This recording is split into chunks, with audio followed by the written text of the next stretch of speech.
Welcome to the Checkup with Dr. Bryan Terry, paid for by Bryan Terry for State Representative, Cheryl Terry Treasurer. Dr. Bryan Terry, State Representative in District 48 in Tennessee, and I have with me here MTSU student Ella Phillips. Ella, how are you doing? I'm great, Dr. Terry. Thanks for having me, and I hope you're well. I'm glad to be back up on the Checkup with you and looking forward to talking to our constituents about what we're going to discuss today.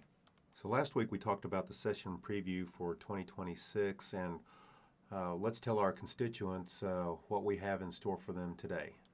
Yes, so today, how about we talk about the top issues that face those who live in District 48?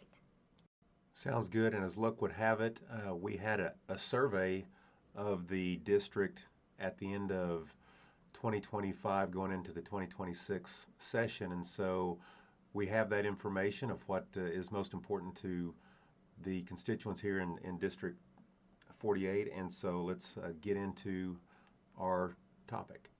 So let's start with the survey. Would you tell me a little bit more about this survey? Great question. Prior to session, I sent out a survey to the district and had about 10 questions on it and asked about different issues, but the first question was asking about what was most important to the people of the district, or what was their most pressing issue, and got quite a few responses on that. And so we're going to go over what came out as the top 5 concerns in District 48. Okay, so how about we start by counting down from number 5 with the 5th most concern you heard?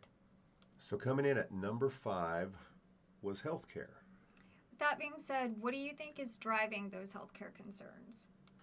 So I think there are a lot of issues that are driving these concerns in healthcare. From a state perspective, we're going to have the Rural Health Transformation Plan, and there's going to be legislation around that, and there's $206 million associated with those types of bills that we're going to be seeing. And then locally, I think that there are concerns, obviously, with the cost of health insurance. There was an issue with TennCare and the Murfreesboro Medical Clinic, and then obviously drug costs are something else that I think drives concerns for patients. Gotcha. So let's move on to what number 4 was. Okay, coming in at number 4 was education. Yes, so there's been a lot of discussion about education. So what have a lot of constituents said about their concerns related to education?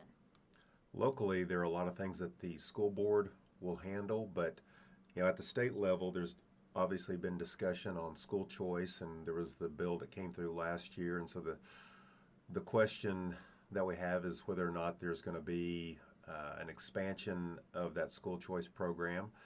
And then, a lot of people from an education standpoint, we're talking about college. You being a college student, one of the big issues from college is the rising cost of college tuition, and so those are a couple of the big drivers, I think, for people wanting to have us deal with from an education standpoint.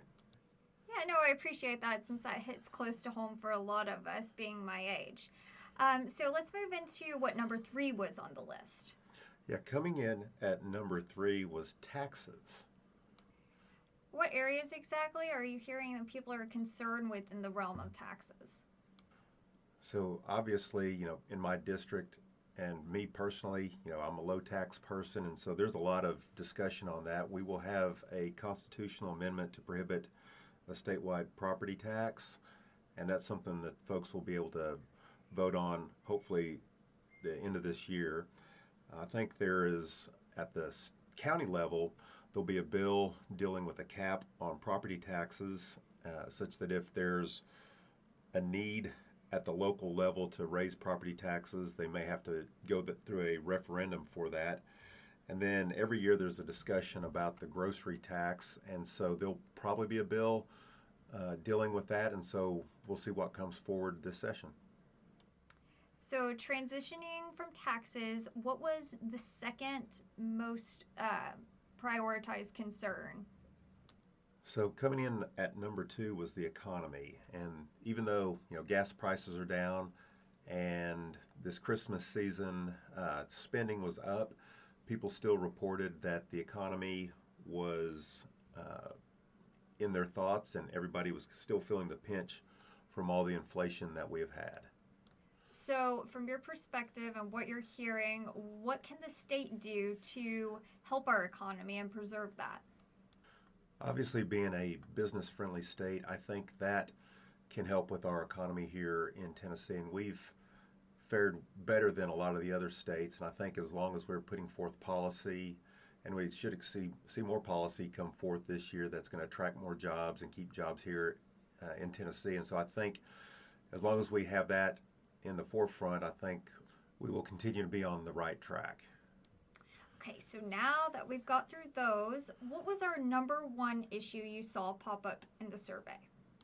To nobody's surprise, or at least not to my surprise, the number one issue that came back on the survey was the landfill, and that was 25% of respondents have that as their top concern. And at some point here in the near future, we're going to have an entire checkup dedicated to the landfill and discussions around the issues dealing with that. But as of right now, that is the top concern for all the constituents here in District 48. Okay, more specifically, what were those issues you heard related to the landfill? So the big issue is obviously the odor, but it's an eyesore as well. And one of the issues that I've recently just dealt with was uncovered trash on top of the landfill, and so it being an eyesore, I think, and a nuisance from that standpoint to the constituents out there, the buzzards and the odors. To me, those are things that people bring to me all the time, and so I think that's an issue. Obviously, there's concern about whether or not the landfill is going to expand, what the lifespan of the landfill currently is, and the lawsuits that have been filed from Murfreesboro and the Tennessee Central Region Solid Waste Board. All that, I think, drives the narrative and drives the concerns from constituents.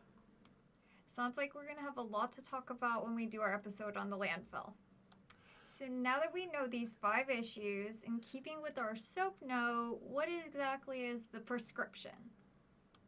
So bill filing deadline is going to be January 30th, and so we will be able to see what bills are being filed surrounding this issue. So these concerns aren't just here for Rutherford County, obviously, other than the landfill, but all the counties and all of the state of Tennessee has these concerns. Just some counties have different priorities than we have here in Rutherford County.